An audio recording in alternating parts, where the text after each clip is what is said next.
Want we wachten nog op 1 spreker die bij Volt vandaan komt. Maar waar die is gebleven?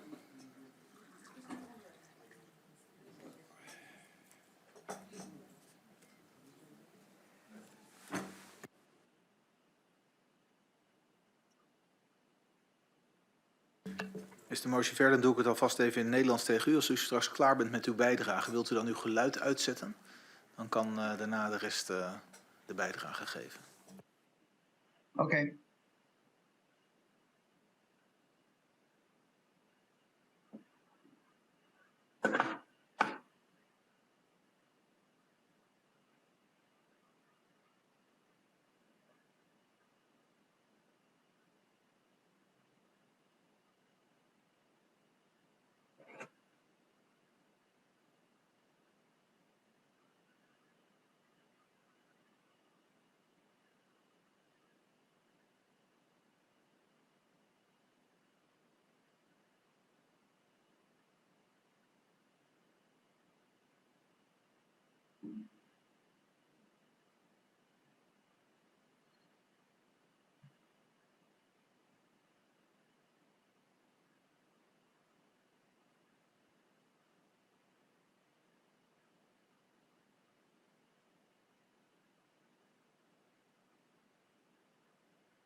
All right.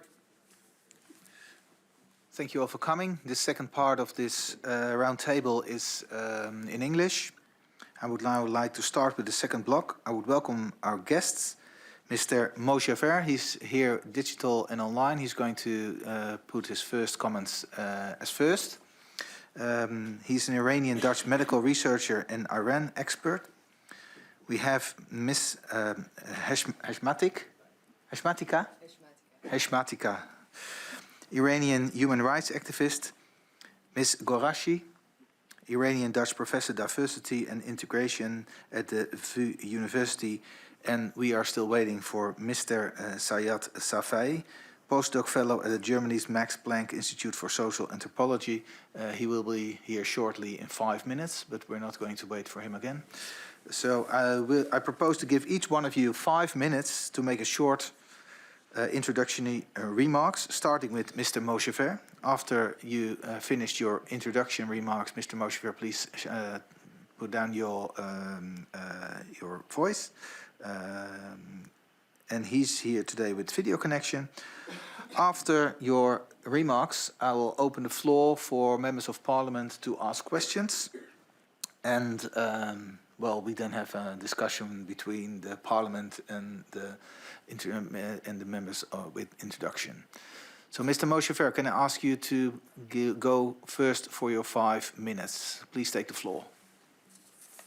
Yes, thank you very much. I would like, first of all, to thank the Foreign Committee members of Dutch Parliament for the invitation. I think it's a very crucial and important time in the history to gather and discuss the situation in Iran and see, as Iranian, Dutch, and also Dutch parliamentarian and also politicians, what we can do to support Iranian and their fight for freedom in Iran.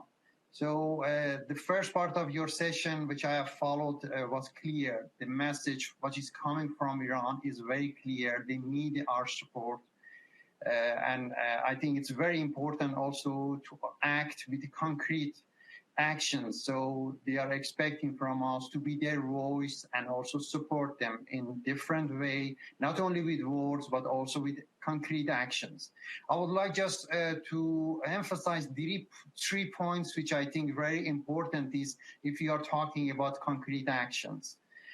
First of all, the Revolutionary Guard is the backbone of the Iranian regime, and it's killing machine.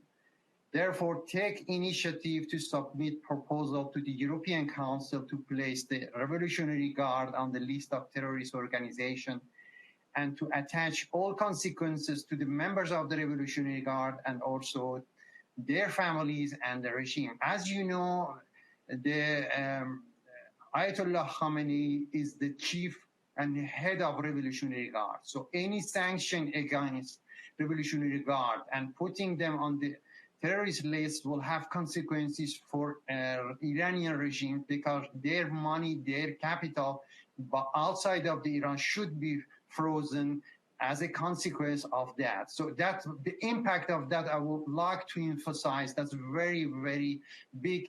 And this is the reason that Iranian people asking us to do that, not only for a kind of jest, but also practically that will have really has a great impact on regime and also support for Iranian movement, freedom movement currently in Iran.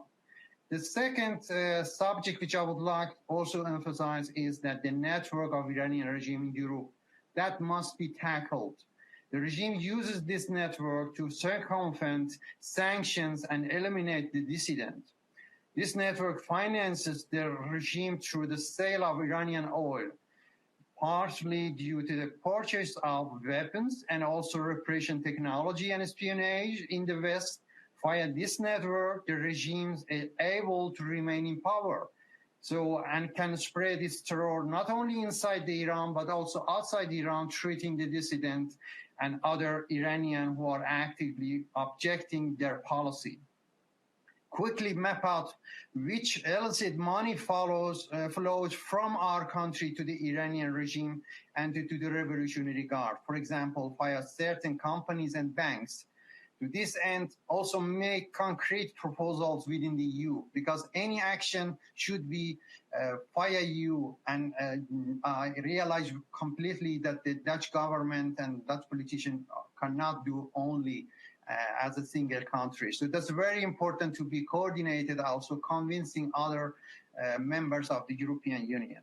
And the third aspect which I would like also to emphasize is initiate a fact-finding mechanism within the EU and United Nations for the criminal persecution of the human rights violators in Iran, such as Iran Tribunal, and facilitate the necessary tools, including the evidence gathering, as well as effective prosecution and punishment of those who are violating the essential right of Iranian in Iran and also outside of Iran, treating them and wanting to eliminate them. So these people surely should face the consequences of their behavior. And it's very important and also message to the Iranian regime and as a support for Iranian who are fighting and risking their life inside the Iran. So maybe in the continuation of our discussion this afternoon, I can emphasize and also point other points which are also important. But to start, I wanted just to emphasize these three important points for the starting the discussion with other members. Thank you very much. Thank you for your introduction remarks. Ms. Heshmatikhah, sorry, I'm going to do it well. It's okay, I'm used to so it. it's time for your 5 minutes of introduction remarks. Mr. Safaei, you came in last. I already said that everybody has 5 minutes of introduction, and then we're going to the questions of the members, all right? Ms. Heshmatikhah. I'm honored that I can speak here for my people in Iran who have to pay for freedom with their own blood. For 8-year-old Kian, for 16-year-old Nika, for 22-year-old Mohammad Karami, and for 39-year-old Mohammad Hosseini. And I hope that my words today will land and be put into action. But I also feel frustrated. The danger and urgency surrounding Iran is not a subject that has come out of the blue. We have allowed this through years of pursuing a policy of dialogue, rapprochement, and impunity towards the regime in Iran. And Iranian human rights have always come second to nuclear deals or attempts to trade. Urgent and effective measures from the international community, even in this dire situation, are still lacking. I wonder how often we have protested just outside this building and repeatedly shouted the same slogans. Almost 5 months have passed since the death of Jina Amini. Almost 4 years have passed since the uprisings against the regime in 2019, resulting in at least 1,500 deaths in just 3 days. Almost 35 years have passed since the 1988 massacre of 30,000 political prisoners in Iran, for which current President Raisi is responsible but never held accountable. Closer to home, we see the assassination of Ali Motamed in 2015, of Ahmad Molanisi in 2017, or the attack on Sadegh Zarza in 2020. It's time to put the human rights of the people of Iran first and not to turn a blind eye anymore. We have to support the Iranian people in their brave fight, and we can do so, starting with the following actions on a national level, and some of which should have been taken years ago. 1, and I'm repeating words of other speakers here today because we are collectively and repeatedly saying the same thing. The IRGC and the Ministry of Intelligence of Iran should be put on the national terrorist list as well as the European terrorist list. Instead of waiting for the EU to take action, the Netherlands can have greater impact by taking this step nationally whilst pushing for the EU designation simultaneously. Both entities are responsible for the atrocities I just mentioned earlier, as well as murdering the people of Iran and waging war through proxy militias in the region.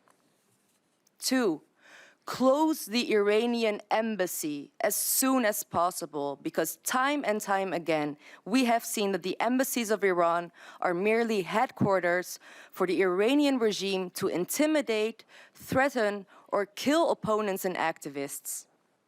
In 2018, the Iranian diplomat Asadollah Assadi and his accomplices were caught red-handed trying to plant a bomb at a big gathering of Iranian opposition members, some of whom were Iranian Dutch citizens.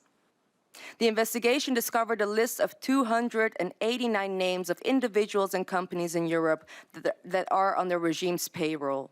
And I'd like to emphasize that this case only concerns one Iranian diplomat, and there are many more with the exact same job description. Sanctions on persons associated with the IRGC and the intelligence services and freezing their assets will remain impossible to implement as long as the Iranian embassy and thus the IRGC and the intelligence services are allowed to operate freely. Finally, diplomatic and economic ties with the regime in Iran must be severed. This includes negotiations for the review of the Joint Comprehensive Plan of Action. The JCPOA is currently a major pain point for the Iranian regime, and the regime needs this deal more than the other way around. And I'd like to end on 2 notes. Most speakers here today are more than aware of the risk they take by speaking out against this regime. And unfortunately, dear members, this regime has repeatedly proven that it has a long arm that also reaches into the Netherlands. 2, we are aware, or we have to be aware, of individuals downplaying the revolution that is happening and suggest measures that are not in line with the Iranian people's demands. The Iranian regime is known for its infamous 80-20% tactics. Within this tactic, it employs lobbyists who speak 80% bad about the regime in order to sound legitimate, just to be able to use the other 20% in favor of the interests of the regime itself, spread misinformation, or discredit resistant movements. These lobbyists come in the form of credible people, such as journalists, professors, and policy advisors, and it is important to stay critical of the information you receive at all times. Relief to ordinary Iranians is the fall of this regime, nothing more and nothing less. Thank you. Thank you, Ms. Heshmatikhah. Your 5 minutes, Ms. Ghorashi. Thank you very much. First of all, I would like to thank the committee to invite us and have dialogue with us, which is very, very important. I have already written a position paper based on my expertise, which has been supporting activists in Iran by universities and together with other NGOs in the Netherlands and in Europe. So my focus is on humanitarian action for Iranians outside and inside Iran. How can we do more? The focus of the paper is actually how we can set a long-term cohesive safe haven policy for Iranian activists and their families inside and outside Iran. We have seen a lot of fragmented, in the last couple of years, a lot of fragmented kind of support, PEN International for writers, so Scholars at Risk for scholars, and journalists, sanctuary, shelter cities. But what I realized in my own work is that all these actions are very temporary and also fragmented. So we don't have any infrastructure in which we can learn from each other and connect our resources and possibilities also with universities and other actors in society in which we can help each other and learn from each other and create a thoughtful infrastructure that helps actually activists in danger long term. So my suggestion is for a light, not bureaucratic, but a light infrastructure in which connections are made and efforts to help human rights activists, women rights activists who need our protection, and see how we can combine the resources and our possibilities and our knowledge to help them to create a safe haven in the Netherlands or in Europe, working with others.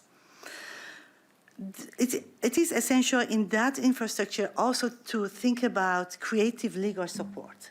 I know from my own expertise that asylum seeker issues is a very difficult issue in the Netherlands. We know that it sometimes feels like a deadlock, but Iranians need support. So there have been some experiences in the past that other forms of collaboration, in the form of collaborations with universities, for example, there have been possibilities for smooth visa application for activists as students. There are possibilities to work with firms, with companies that need educated, highly qualified personnel in the Netherlands. They have shortage on that, to create smooth work visa for the people who are in danger to come here. So by doing this, we can only do this if we are creative and we do not limit ourselves. I always quote a very nice quote from ex-minister Hirsch-Berlin. He says, if we are able to read in between the lines, in between the rules, there is a world to win which saves lives. And I think that we can do that if we really go beyond these deadlocks and think about what is possible and connect and create win-win situations. We need people who are highly educated, crafted, not only highly educated, low educated, but crafted, that craftsmen and women who can come here. But we have to go also beyond that. Human rights should not be only limited to people who are professionals. We need to support everybody. So let's use our creation and creative memory to creative possibilities to do that. Also, it's important to really look at the Amtsberichte, official reports by the states about Iran. These are crucial reports in which can save people or kill people. So it is a matter of killing and living. So for that, I really urge you to be very, very concerned about this the content of Amtsberichten, the official reports of the states. And for now, really create this departure moratorium. Do not send any asylum seekers whose application is denied back to Iran. I know that there are, it is not happening, but I think creating the departure moratorium is sending a message. We have to not only have actions, but also think about symbolic effects of our actions. What does it say to Iran if we really say Iran is not safe to send back people? It's important. The last point, and then I will conclude, is about the family reunion.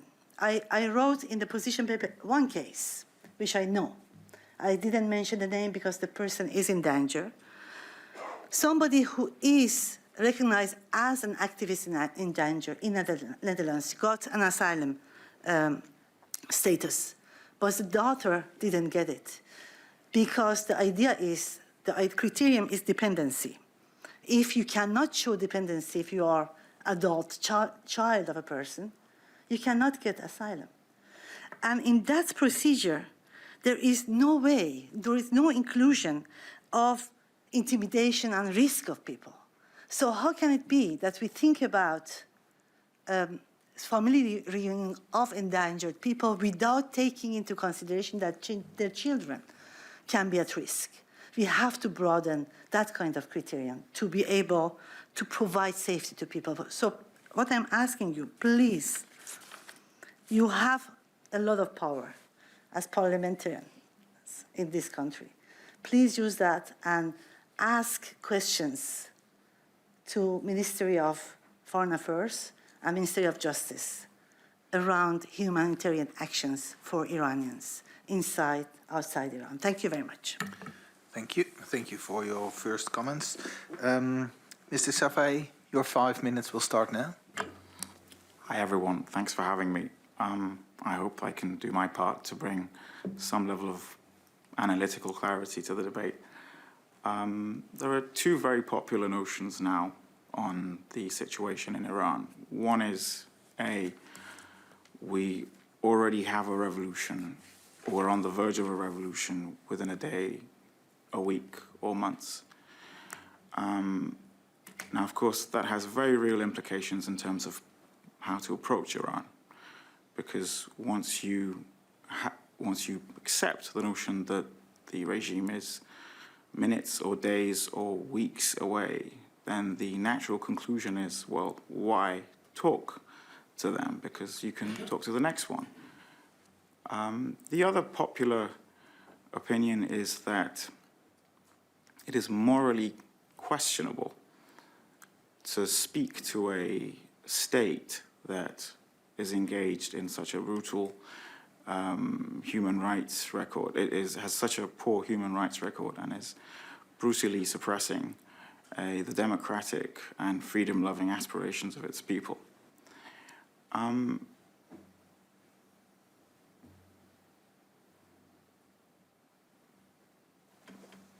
To address these points, a useful exercise is to ask what would happen if there's no engagement with the Iranian government. First, we have the issue of the nuclear program. As you probably know, within the past few days, the head of the IAEA, the nuclear watchdog, has announced that Iran now has enough fissile material for several nuclear bombs. Now, that doesn't mean they've made the decision to get bombs, but the question is, are you comfortable with the notion, with the idea of Iran having enough fissile material for several nuclear weapons? But negotiating with the Iranian state, whether you like them or not, has other implications. Not negotiating with them. Because, for instance, agreements such as the nuclear deal, the JCPOA, the Joint Comprehensive Plan of Action, is not just about keeping Iran's nuclear program under check. It's also about, it's a mechanism for minimizing the risk of escalation, of military escalation with Iran. You'll recall that shortly after the deal was put into effect, the Revolutionary Guard arrested a number of American sailors in 2016 in the Persian Gulf.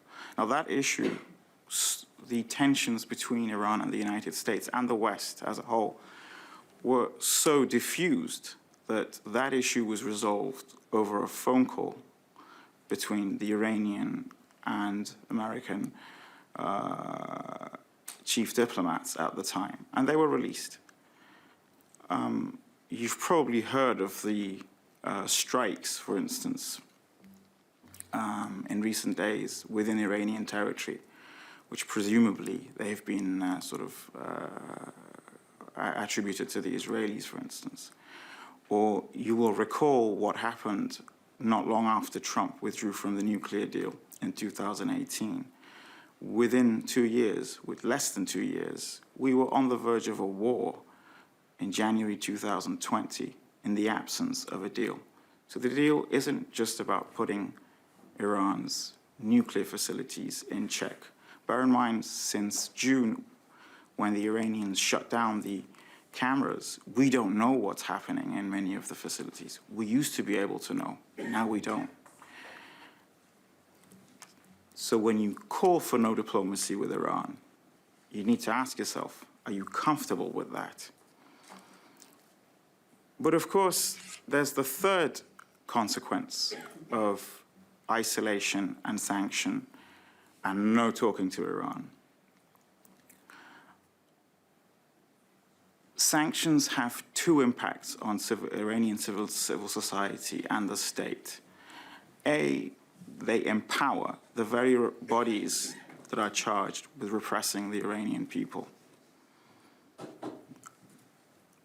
The other thing they do is that they diminish the power of the Iranian middle class, the backbone of the Iranian pro-democracy movement. Now, since sanctions have been enforced, so during the Trump years especially, the size of Iran's middle class has halved. The number of Iranians who are now below the poverty line has tripled. Without a very strong civil society, without a very strong middle class, it's very unlikely that the democratic aspirations of the Iranian people will benefit from this situation. Calling for sanctions, calling for more isolation may feel morally the right thing, and it's understandable. But I do not think, and the evidence doesn't suggest, that it produces the desired outcome, which is helping the pro-democracy struggle and also reducing tensions and also boosting non-proliferation efforts, if you think that non-proliferation efforts are a worthy pursuit. All right. Are you finished for your 5 minutes? Perfectly. Thank you. Can you please take down your microphone? Thank you for your introductory remarks. We're going to the members of parliament now to ask questions. We're going to do that by 3. So 3 members of parliament are going to ask questions, and they will speak out loudly to whom they are asking the questions. And I'm not allowing, again, to ask it to all 4 of them, because then it will take too long time. So please pick one you're asking the questions to. So Mr. Van Dijk, can you please go first? Thank you very much for your introductions. And once again, I state that I support your struggle against the regime. I think many of us do that. I'd like to ask Mr. Bijan Moshaver a question about the sanctions. Maybe he'd like to comment on the last speaker, by the way, on his statement about the sanctions. But my question would be, are there any new sanctions that can be put on the regime that are not there yet? And should they be put there on a European level all times, or could they be done nationally if there is no majority or consensus in Europe about those sanctions? Thank you. Ms. Mulder. Thank you very much, and thank you for sharing your views with us today. It's really important, and of course we really appreciate that you're sitting here today It's brave, and thank you also for everybody who's here today, here in the room. My question would be to Madam Ghorashi, and she stated the first 3 points in her written document. That she would like to create an infrastructure, and of course you already told us about that here today as well. I would like to know, do you know any good examples from other countries that we could use as an example to maybe realize this? Thank you. Thank you. Mr. Dekker. Yes, thank you much. Thank you also for the speakers who've come here to enlighten us. I would like to ask Mr. Safaei a question, and that is whether he recognizes or whether he knows perhaps the article written by Setara Sadeghi and Christopher Weaver called Iran's unrest triggers explosion of fake news, where they argue that since September last year, where there was the big uprising and the lady, the young woman in the police cell who died afterwards, that since that time there has been a barrage of news articles which indeed partly were demonstrably false and had to be retracted, which is in this article argued that it's part of a massive fake news explosion. Is that something that's also known in the diaspora of Iran? Thank you. Thank you. First question is to Mr. Moshaver. Please go ahead.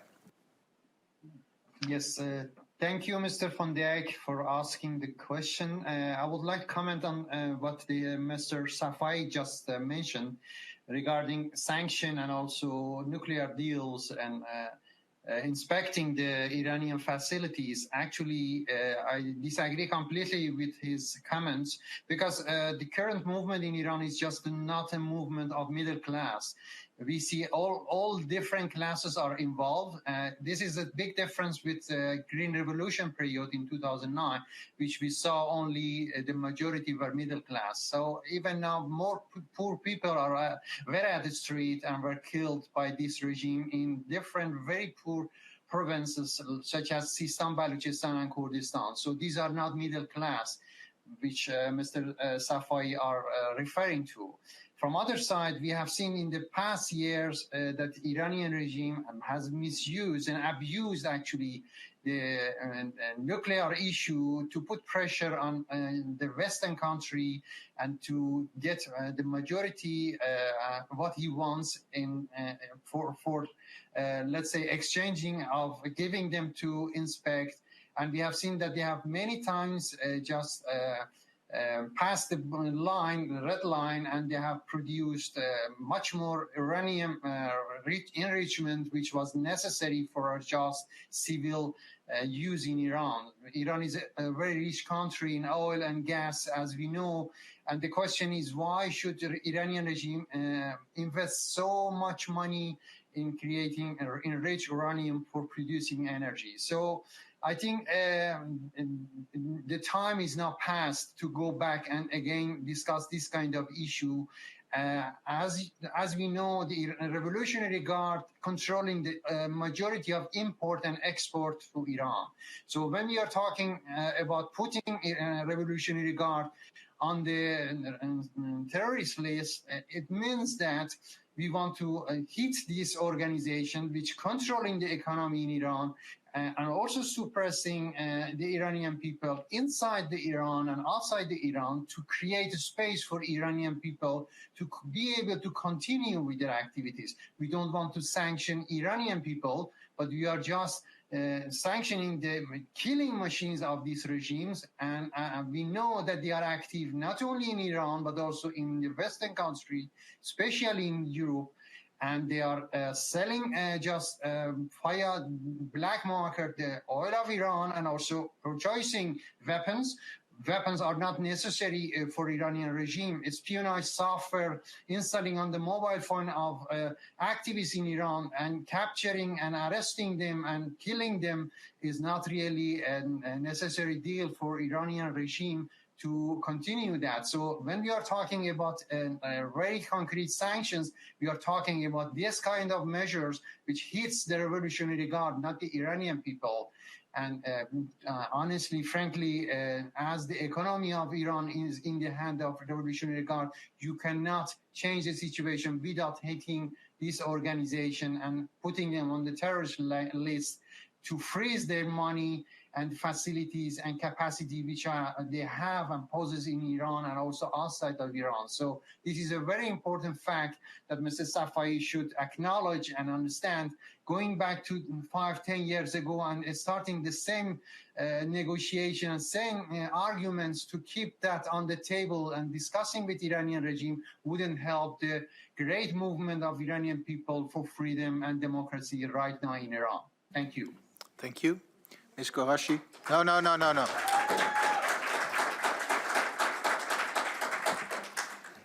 I'm going to do this in Dutch. Lieve mensen op de tribune, ik ben blij dat u er bent vandaag. Blij dat u hier aanwezig bent. Maar het is niet toegestaan om dit soort steunbetuigingen vanaf de publieke tribune te doen. 1 keer, daarna niet meer. Afgesproken? Dank u. Dan gaan we nu. We're going to the answer of Ms. Ghorashi. May I continue on the same subject, or do you want me to answer to the question that was directed? Well, the question was asked by Ms. Mulder. I know, but this is an issue I would like to say. If you do it shortly, it can. Very shortly. Yes, thank you very much, and I will answer Ms. Mulder as well. I think that it is important to have these considerations. I mean, these are important considerations to think about. But it is also important to think about which phase are we at this moment. I talked to one of the activist leaders in Iran, and she told me once there was a person from EU coming to the prisons to see the conditions of prisons, it was essential for us to get improvement of the prisons. So at that time, isolation didn't work. But the question is, aren't we past that phase? Isn't it at which phase we have to say enough is enough? We cannot go further. And I always think of the example of apartheid regime in South Africa. When did we stop negotiating? And when did we start actually isolating so that different kind of effects are created? So that is one. Another point is what can be done about Revolutionary Guards. There has been the discussion in the EU about putting them on the list of terrorist list, but it didn't happen so far. But one thing that can be done, which is done with people from Afghanistan who were human rights, people who violated human rights in Afghanistan, to put them at 1F refugee agreement. So use a special kind of agreement of vluchtelingenverdrag to persecute them and not allow them to stay in this country. So this kind of actions, so learning from other examples can be helpful to adapt here. Addressing Ms. Mulder on this issue, thank you so much for the question. As far as I know, there is no infrastructure in the form I presented. But I know an example that we developed ourselves, one example, in which somebody got scholarship from Penn in Germany, and then we provided scholar at risk here in the Netherlands. 2 universities worked together to use the possibilities, resources of a scholar at risk to extend the stay, and then we had other possibilities, other NGOs who helped us to establish a long-term stay for an activist who came here temporarily. She wanted to go back. One of the leaders of the women's rights movement in Iran. But she couldn't go back. Her life is in danger. And if we didn't coordinate these knowledge and resources, she would be back and in prison. But we could have her here with us. And that is very important. So I don't know any example, but I know of this kind of possibilities. And if Netherlands would start with that, that would be actually a very important pioneering act. Thank you. Mr. Safaei, the question you asked to you. Sure. I'm not entirely sure I understood the question. It was about fake news regarding... Ms. Dekker. Mr. Dekker. I was referring to an article written in The Grey Zone by Setara Sadecki and Christopher Weaver, the same Setara Sadecki that I mentioned earlier from the Twice Told Tales podcast series of Iran. And the title of that article is Iran's Unrest Triggers Explosion of Fake News. And in the article there's a number of examples of indeed a large number of news items, of which some are indeed clearly fake, that sort of exploded after the September incidents of last year. So I was wondering whether that article was known at your side. It's a few days old. And whether that situation is discussed, whether that's a recognizable item to begin with. Mr. Safaei. Sure. So I'm not familiar with that particular article. However, there has been an explosion of, for instance, on Twitter, for instance, in the Iranian Twitter space. You see Twitter users that were, the Twitter accounts that were set up within days ago, for instance, and then suddenly they have like 20,000 followers. So it does make you wonder whether these are sort of legitimate accounts, authentic accounts. I'm not familiar with the article you just mentioned. I'm not sure which fake news you're referring to in particular. However, if I may, there was something mentioned before about granting visas to Iranians and giving breathing space, which is a morally defensible thing to do. But how do you do that when you shut down embassies? How do you do that when you sever all ties? I think there should be more contact with Iranian civil society actors and anything of that sort. That's a good thing because it gives breathing space to Iranian civil society. That's a very good thing. But how do you do that when you shut down all the embassies? Diplomacy is a tool. It's a tool. And it depends on the statecraft of those who use it to use it properly in the right direction.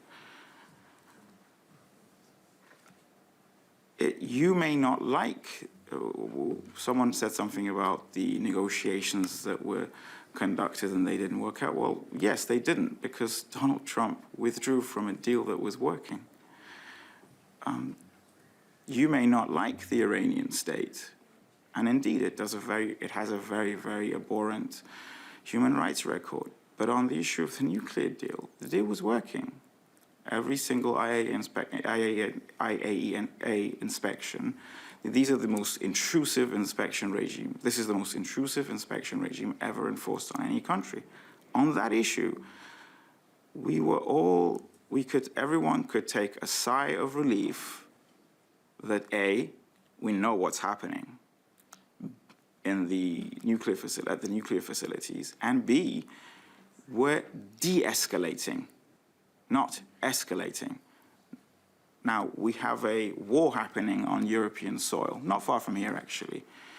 I ask you, do you think we need another crisis? Do you think we need another non-proliferation crisis? The answer to that is very clear, I think. Okay, thank you. We're going to the next three members of parliament for questions. Ms. van der Plas. Yes, thank you, and thanks to all the speakers for being here today and sharing your stories and your thoughts. I have a question for Mrs. Ghorashi.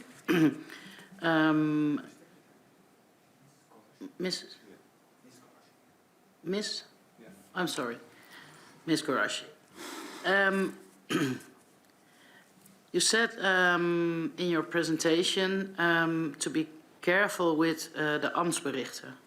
And you said they can save people or either they can kill people. Be careful. And can you point it out a little bit more? Can you address it a little bit more, what you mean by that? Thank you. Mr. Sjoerdsma. Well, thank you very much. And I have a question for Ms. Heshmatikhah. And it's about it's actually the same question that I asked in the first round. We talk a lot about the instruments we have to try and coerce the Iranian regime to change its behavior, to at least listen to the people on the streets, to try and stop them from being able to kill people who fight for their ideals. But I'd also like to know if you have any ideas on how countries like the Netherlands could strengthen the people in the streets themselves. What kind of tools, support, things they could use from our countries. Thank you. Mr. Brekelmans. Yeah, thank you. I would like to ask a question to Mr. Safaei. You clearly stated that the sanctions, in your opinion, are strengthening and emboldening the regime and are weakening the Iranian middle class. You were very critical towards what the West is doing in that respect. Are there any measures or sanctions that you would think are both morally right but also effective instead? Maybe other types of sanctions, other types of sectors that we could target, maybe other organizations. Of course, there's a whole discussion, or I would say consensus about putting the Revolutionary Guard on the EU terror list. Maybe there are some measures that you would consider both morally right but also to be effective. Thank you. Ms. Heshmatikhah, you first, please. Thank you for the question. I would like to add something to what was said before first, because I am hearing disinformation, and I think that is very dangerous to hear, especially in the situation we are in today. During the JCPOA, I'm gonna start with saying it's funny how we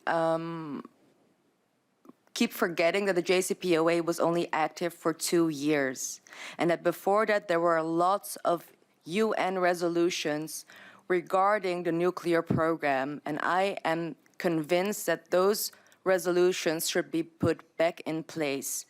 The JCPOA was only active for 2 years, and in those 2 years, we saw the economy of Iran go down, and we saw $1.7 billion in different currencies being sent to the Iranian regime by Obama. And I can assure you that not one penny of that 1.7 billion landed in the hands of the people, but went straight into the nuclear program.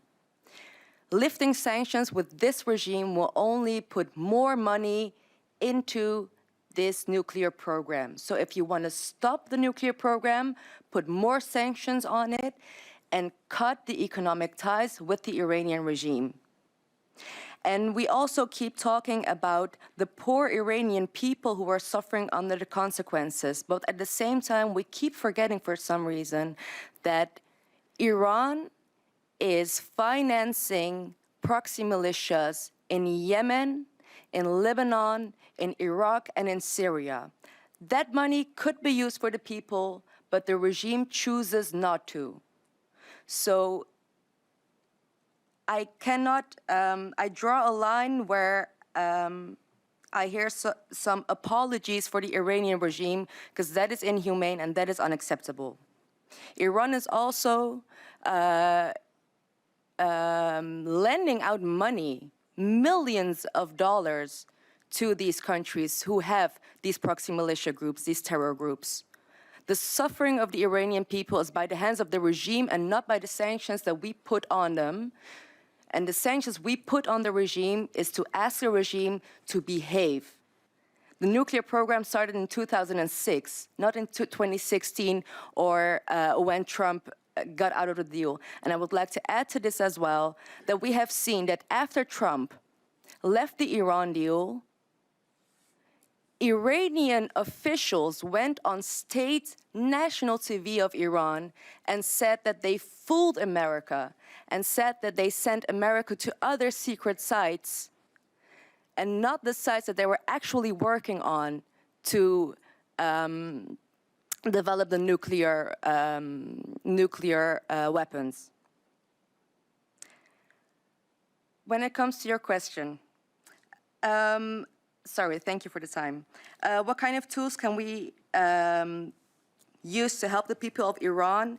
Everything I just mentioned before. If we give the Iranian people the sense that we are actually doing our best to make the life of this regime hard by putting the IRGC on the list, by putting the intelligence services on the list, by having harsh and very direct sanctions on, for example, Ayatollah Khamenei and President Ebrahim Raisi, and by keeping, you know, by keep organizing these discussions we have today, and by keeping Twitter alive and keeping the name of Mahsa Jina Amini alive, we can support the Iranian people. Thank you. Thank you. Ms. Ghorashi. Yes, thank you for the question. As you know, Amtsbericht are essential reports for asylum seekers and also for the return policy of IND. So, and I know that most of the Amtsbericht, when they write the Amtsberichts, they are very much concerned to have a balanced view of a country, to counter-check, to be nuanced. But that is also sometimes, when the lives of people is at play, is not a very good thing to be that nuanced. It's really important to also consider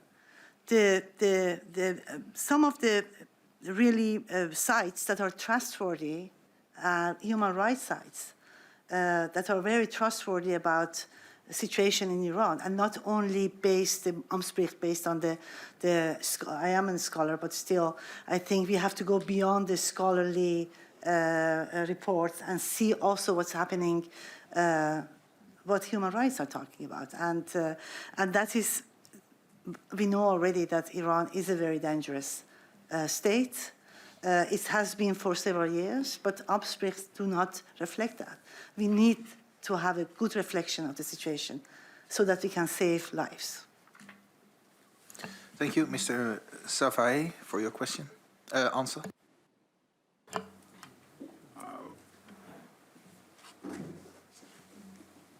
Regarding the question of something was mentioned about the terror list, which sanctions should would be conducive to the outcome that you're looking for.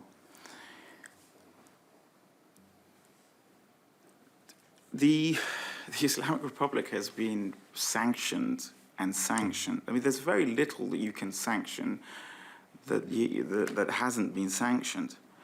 Of course, there is the terror list. That would be an additional level of escalation.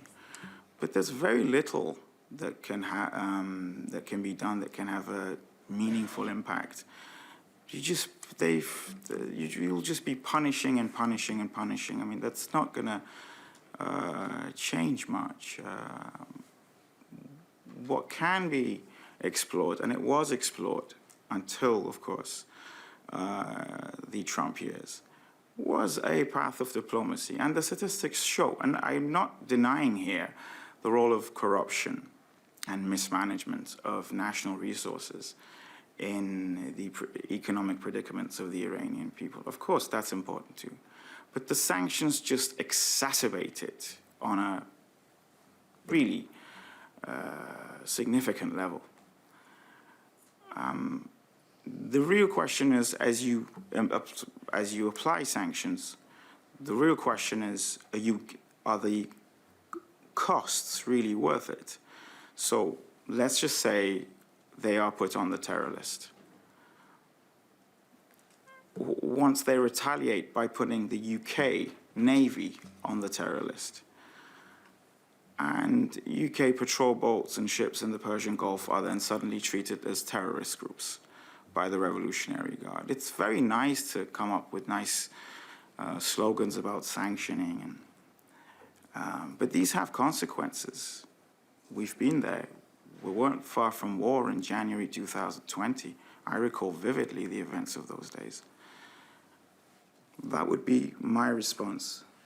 And those who, then another group that maybe sort of suffer for instance, Dutch Iranian nationals who may be arrested. Because I heard the embassy issue a couple of times. How are you going to provide consular services to them? You want to punish them if something happens to them?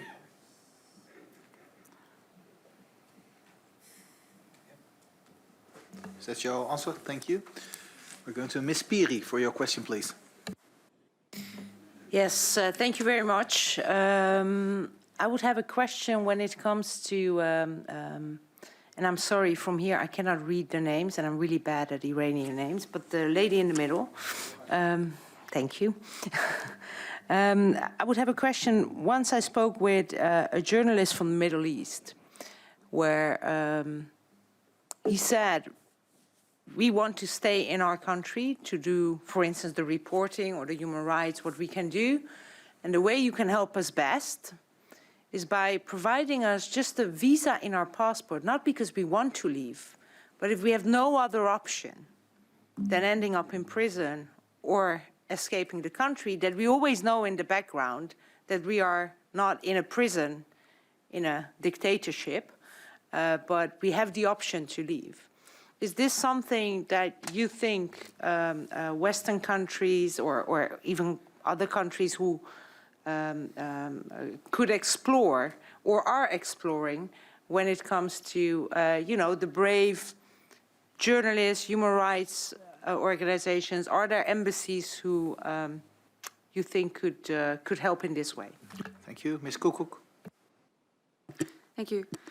Yeah, I would like to ask a question to Mr. Safaei. And that is, what can the EU do in terms of diplomacy, perhaps, but also in terms of other measures that would change the balance of power that there is now? Mr. Van Dijk, for your second question. Thank you. Yes, I'd like to ask Mr. Moshaver about the possible departure moratorium, vertrekmoratorium in Dutch, you know it. Would it be useful in your eyes? As you know, the government is against it. I regret that. But what's your opinion on a departure moratorium for asylum seekers from Iran? Thank you. First, Ms. Ghorashi. Thank you so much, Ms. Piri, for your question. That is one of the ways that I mentioned, really being more creative about possibilities. Because many people do not want to leave, but at some point they have to leave and they don't have time for all the procedure. And if we think about the sanctions towards Iranians, I have also written it in my position paper. When we have generative sanctions that is for everybody, it really hits individual Iranians. I have seen that, for example, sanctions about money transfer, sanctions about visa, that are individually impacting the people in diaspora that they want to invite their families, and people in Iran who want to come out, but they do not in the first, you know, they want to come out to breathe, but also to have the security that they can leave when it's possible, when it's necessary. So, targeted, it is important to have targeted sanctions that really pains the people in power and not individuals in diaspora and in Iran. And if we want to have, and then it has to have a kind of contrasting element in it. Hard sanctions for people who are in power and their children who are privileged to have to come here and spend all the money that is stole from the people in Iran, and soft situations or smooth possibilities for Iranians in diaspora and their families and Iranian activists in Iran. So that is a very important targeted kind of approach that is needed now. We are not doing it. We are targeting actually everybody. And that can, you know, really hurt people in Iran and Iranian diaspora. Thank you, Mr. Safaei. Thank you for that question. One of the issues with the EU approach, or if there is such an EU thing as EU foreign policy, is that it's very reactionary. There are reactions. There's very little strategy. again, I hate to mention again the JCPOA, but the JCPOA was a context in which the EU had a strategy. Why? Because that ensured that the possibility of military escalation was at least suspended for some time in return for having the nuclear facilities in check, in return for some for economic dividends. So one of the issues is the reactions. Everything is formulated in terms of reacting to the moment. It is my genuine belief that true democratic reform in Iran, you can call it reform, you can call it whatever you want, true democracy in Iran, in whatever shape, form, will come from the Iranian people and from inside the country. But does that mean that the actions of Western governments doesn't impact what's happening? No, I disagree. It does have an impact. What they can do is lift the weight of the sanctions on the shoulders of the pro-democracy movement. That's what they can do. I don't believe that they're going to democratize, but I do believe that we can go down a path where, at least to some level, we give some breathing space to ordinary Iranians. As was mentioned, it's mostly ordinary Iranians who want to do a PhD. They can't wire money, for instance, because of the sanctions, or they have to go through unreasonable processes to move here and to start an education and to contribute to both Dutch and Iranian society. Thank you. Please put down your microphone. Mr. Moshaver, the question you had asked. Yes, thank you, Mr. Van Dijk, for asking the questions. I'm completely against sending Iranian asylum seekers to Iran, because basically this is a very wrong signal to Iranian people and also a good signal towards Iranian regime. Iranian regime now killing people at street, torturing them, raping them in the prison, and those who are coming here because of any reason, because they don't feel safe there and escape Iran, asking for a kind of acknowledgement of their situation. What does it mean if we send them back? I mean, within them, there are a lot of people really risking their life even to escape from Iran. And we know a lot of people are still now currently in Turkey suffering from a lot of pressure of Iranian regime. So Iranian regime just wants these people to get sent to Iran and back, and then they can say, look, this is the European value and norms which they are talking about. They don't want to accept you, they don't want to suspend any evaluation which can lead to your sending you back to Iran. So I totally disagree with, and I really would like to ask the Dutch government and also the Dutch parliament to be more generous towards Iranian people who are now living in a very uncertain situation, unsecure situation. At least postpone all departures and give them a departure moratorium until the situation is clear in Iran and the situation is more safe, if we want to send them back.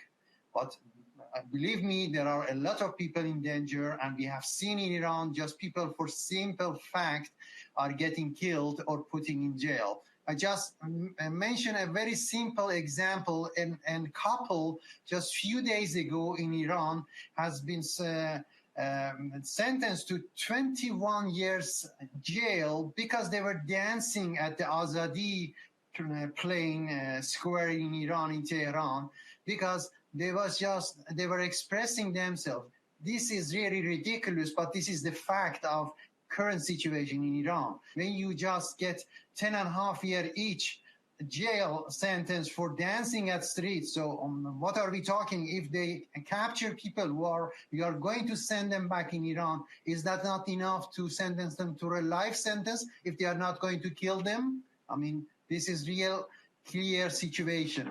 I would like also to refer to a news just today, few hours ago. The government of Azerbaijan, they have arrested 39 people of Iranian spy network in Azerbaijan carrying out acts of sabotage and also spying and to push also pro-Iranian propaganda in Azerbaijan. I mean, this is a fact just happening now, and also in Europe. So we want to send Iranian back to Iran under such circumstances.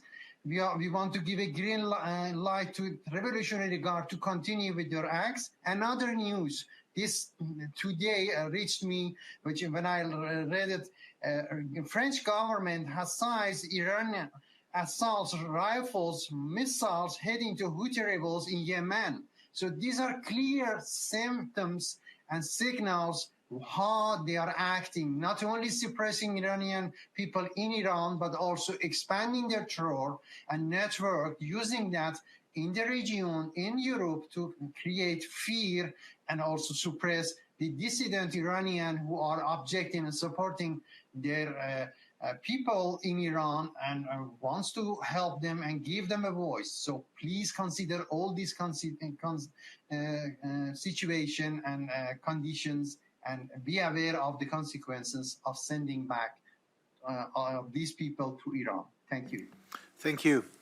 In this second round, as in the first round, we had some very useful contributions. I would like to thank everybody who participated in this roundtable debate.